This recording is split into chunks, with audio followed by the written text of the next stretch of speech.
Hello, हाय, नमस्कार। कैसे हैं आप सब? मैं शशि मैम एक बार पुनः उपस्थित हुई हूँ आपके सामने डेली की तरह प्रैक्टिस सेट के साथ। स्वागत है आप सभी का हमारे channel exam crack with Shashi पर। दोस्तों, जैसा कि आप सभी को पता है कि हमारे चैनल पर प्रेजेंट टाइम में प्रैक्टिस सेट चल रहा है। प्रैक्टिस सेट भी कैसा है, तो यूथ कंपटीशन में जो क्वेश्चंस दिए गए हैं पीवाईक्यू के हैं, प्रीवियस ईयर क्वेश्चन है, विगत वर्षों में पूछे गए हैं, उनको हम व्याख्या के साथ सही रणनीति के साथ कैसे हम सॉल्व कर सकते हैं, आपको क्वेश्चन करा रहे हैं। इसके पहले हम 6 प्रैक्टिस सेट को क्या कर चुके हैं, कंप्लीट कर चुके हैं। आज का जो ये प्रैक्टिस सेट है हमारा, ये 7वां प्रैक्टिस सेट है। तो आइए हम बिना देर किए स्टार्ट करते हैं। और फ्रेंड्स, हाँ, अगर आप हमारे चैनल पर नए हैं तो चैनल को सब्सक्राइब कर लीजिए। वीडियो अगर पसंद आता है, अगर जानकारी आपको पसंद आती है तो लाइक और शेयर बिल्कुल करना ना भूलिएगा। बढ़ते हैं अपने नेक्स्ट क्वेश्चन की तरफ। सबसे पहला क्वेश्चन है आपके सामने, होपफुली आपको विजुअल हो रहा होगा। तो सबसे पहला क्वेश्चन हमारा क्या कह रहा है, आइए हम इसको पढ़ते हैं। सबसे पहला क्वेश्चन क्या है, भोजन में ऊर्जा का सबसे संकेंद्रित रूप में से कौन सा है। यानी जो हम भोजन ग्रहण करते हैं उसमें हमको सबसे ज्यादा ऊर्जा किससे प्राप्त होती है हमारे शरीर को, यही यहाँ पर क्या किया जा रहा है, पूछा जा रहा है। ऑप्शन ए क्या कह रहा है हमारा, कार्बोहाइड्रेट है, बी क्या है, वसा है, सी क्या है, प्रोटीन है, डी क्या है, विटामिन है। तो यहाँ पर ऑप्शन कौन सा सही हो जाएगा, कार्बोहाइड्रेट हो जाएगा। क्यों? क्योंकि अगर हम एक भारतीय थाली की बात करते हैं, अगर हम एक भारतीय थाली की बात करें तो इसमें 70% भाग जो होता है ये किसका होता है। तो आप बोलोगे मैम ये तो कार्बोहाइड्रेट का होता है, हाइड्रेट्स का होता है। तो इसलिए ऊर्जा का जो संकेंद्रित रूप है वो कौन सा हो जाएगा, कार्बोहाइड्रेट हो जाएगा। नेक्स्ट क्वेश्चन है, ऊर्जा का, यहाँ पर ऊर्जा मिस हो गया है, टाइपिंग एरर हो गया है। ऊर्जा का वह प्रमुख स्रोत निम्नलिखित में से कौन सा है जिसे कुल दैनिक भोजन का प्रमुख भाग होना चाहिए। अब ये देखो, यहाँ मैंने आपको समझाया और आंसर आप यहाँ पर क्या करोगे, अपने आप कर लोगे। कार्बोहाइड्रेट, वसा, प्रोटीन, खनिज पदार्थ। तो आप बोलोगे मैम आपने इतने अच्छे से समझा दिया, मैं तो इसको चुटकियों में कर लूंगा। तो ये क्या हो गया, कार्बोहाइड्रेट हो गया।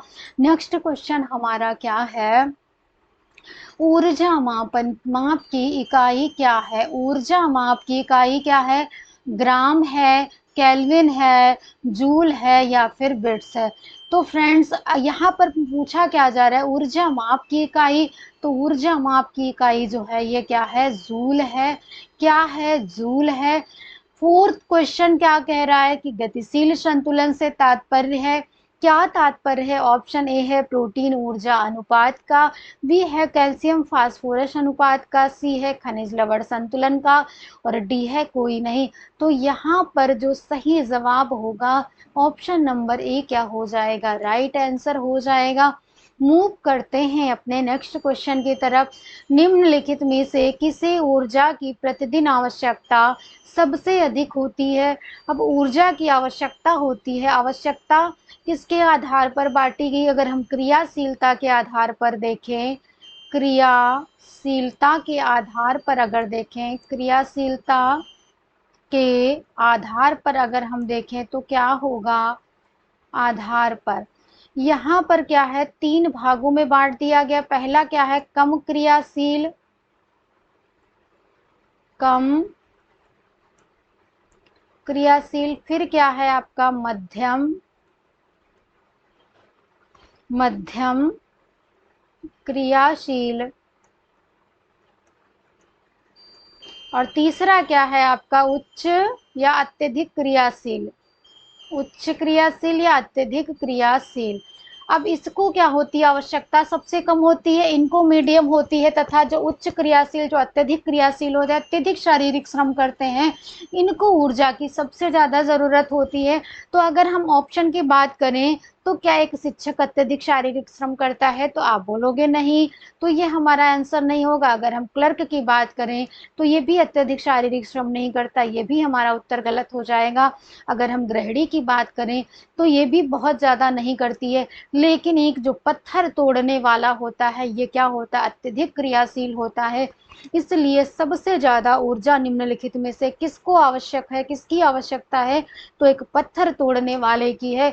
इसलिए ऑप्शन सी क्या हो जाएगा? राइट हो जाएगा। नेक्स्ट क्वेश्चन हमारा क्या कह रहा है? खाली कैलोरी से तात्पर्य है। ऑप्शन हम देख लेते हैं, शून्य कैलोरी, सिर्फ कैलोरी, न्यूनतम कैलोरी या फिर कोई नहीं। तो खाली का मतलब क्या होता है? ब्लैंक होता है ना। खाली का मतलब क्या होता है? ब्लैंक होता है। और ब्लैंक का मतलब भी क्या है? शून्य है, यानी कुछ नहीं है। तो आंसर क्या हो जाएगा? ए हो जाएगा, शून्य कैलोरी हो जाएगी। अगर आपको सेशन अच्छा लग रहा है तो लाइक कीजिए, शेयर कीजिए, चैनल पर नए हैं तो सब्सक्राइब कीजिए। नेक्स्ट क्वेश्चन है हमारा, एक कैलोरी डैश जूल के बराबर है। कितने जूल के बराबर है? एक कैलोरी कितने जूल के बराबर है? तो 2.184 है, 3.184 है, 4.184 है और 5.184 है। फ्रेंड्स 184 184 184 तो लगभग 3 ऑप्शन में मिल रहा है और हमें पता है कि ये सही भी है, लेकिन 2 होगा या 3 होगा या 4 होगा, कंफ्यूजन तो यहाँ पर क्रिएट हो रही है। तो इसका सही जवाब क्या है? 4.184 कैलोरी क्या है? एक कैलोरी इतने जूल के क्या होती है? बराबर होती है। नेक्स्ट क्वेश्चन है हमारा, ORS में ग्लूकोज इसके लिए मिलाया जाता है। अब सबसे पहले हम क्या करेंगे? ORS का फुल फॉर्म जानते हैं और इसका फुल फॉर्म कौन बताएगा? कौन बताएगा? बताइए भाई, इसका फुल फॉर्म कौन बताएगा? जिसको पता होगा वही तो बताएगा। तो जिसको है ORS का फुल फॉर्म का नाम पता, तो आप लोग करिए कमेंट, हम भी देखें किसमें कितना है दम। ऑप्शन की तरफ हम मूव करते हैं। सोडियम का अवशोषण, ऊर्जा का स्रोत या फिर स्वाद के लिए या फिर कोई नहीं। तो हमें क्या पता ग्लूकोज क्या करता है? ऊर्जा का प्रमुख स्रोत है ऊर्जा। तो ग्लूकोज की ऊर्जा की सबसे न्यूनतम इकाई क्या है? ग्लूकोज है। तो इसको किस लिए मिलाया जाता होगा? ऊर्जा का स्रोत इसके लिए क्या है? मिलाया जाता है। नेक्स्ट क्वेश्चन क्या कह रहा है? शरीर के लिए ऊर्जा का मुख्य स्रोत है। शरीर के लिए ऊर्जा का मुख्य स्रोत है, प्रोटीन है, ग्लूकोज है, वसा है या फिर सभी है। तो स्टूडेंट्स, इसका जो सही जवाब होगा, मुख्य स्रोत की बात करी जा रही है और मुख्य स्रोत आपका क्या होता है? कार्बोहाइड्रेट होता है। और कार्बोहाइड्रेट का जब पाचन होता है, वो टूटता है, तो जो सबसे उसकी सरलतम इकाई होती है उसको हम क्या कहते हैं? ग्लूकोज कहते हैं। तो ऊर्जा का मुख्य स्रोत क्या हो जाएगा? ग्लूकोज हो जाएगा। नेक्स्ट क्वेश्चन है, WHO द्वारा सुझाए गए एक वयस्क एशियन व्यक्ति की सामान्य BMI है। अब हम BMI का फुल फॉर्म अपनी पिछली क्लास में बता चुके हैं। अगर आपने उसको नहीं देखा है, नहीं पता है, तो आप पीछे की क्लास जा कर के देखिए, आपको पता चल जाएगा। यहाँ पर हम बात करते हैं WHO का फुल फॉर्म। तो इसका फुल फॉर्म क्या होता है? World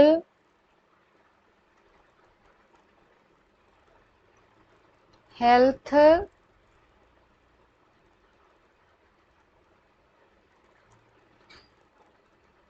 organisation. और इसकी स्थापना किस डेट को हुई थी? तो इसकी स्थापना हुई थी 7 अप्रैल को। इसलिए 7 अप्रैल को क्या मनाया जाता है? विश्व स्वास्थ्य दिवस मनाया जाता है, वर्ल्ड हेल्थ डे मनाया जाता है इस दिन। अब हम देखते हैं कि WHO द्वारा सुझाए गए एक वयस्क एशियन व्यक्ति की सामान्य BMI क्या है? तो ये जो है आपका 18 से 23 केजी प्रति मीटर स्क्वायर, यानी हमारा ऑप्शन क्या हो जाएगा? ए विल बी राइट आंसर हो जाएगा। स्टूडेंट्स, अगर आपको इस तरीके से प्रैक्टिस सेट चाहिए या किसी विशेष टॉपिक पर आप थियरी की क्लास चाहते हैं, आपको लगता है कि ये टॉपिक थोड़ा सा टफ है, आपको नहीं समझ आता है, आप कमेंट कीजिए। हम आपको उसको इजी से इजी वे में आपको क्या करेंगे, एक्सप्लेन कराएंगे, कंप्लीट कराएंगे। आपके पूरे सिलेबस को कंप्लीट कराने की जिम्मेदारी हमारी है। लेकिन इसके लिए ज़रूरी है कि आप क्या करिए, वीडियो को लाइक कीजिए, शेयर करिए, चैनल पर नए हैं तो सब्सक्राइब कर लीजिए, ताकि मैं मेहनत करूं तो मुझे भी तो मोटिवेशन चाहिए। और मेरा मोटिवेशन कौन है? आप लोग हैं। मेरी शक्ति कौन है? आप लोग हैं। जैसे कि आपको कार्य करने के लिए क्या चाहिए? एनर्जी चाहिए। और मेरी एनर्जी कौन है? आप लोग हैं। मुझे आपसे एनर्जी मिलती है। तो बने रहिए हमारे चैनल के साथ। हम लेकर आएंगे रोज ऐसे ही practice set, useful videos, content, classes भी आपको कंटेंट की प्रोवाइड कराएंगे बेस्ट एक्सप्लेनेशन के साथ। मिलते हैं दोस्तों अपनी नेक्स्ट क्लास में। Thank you, take care, bye bye.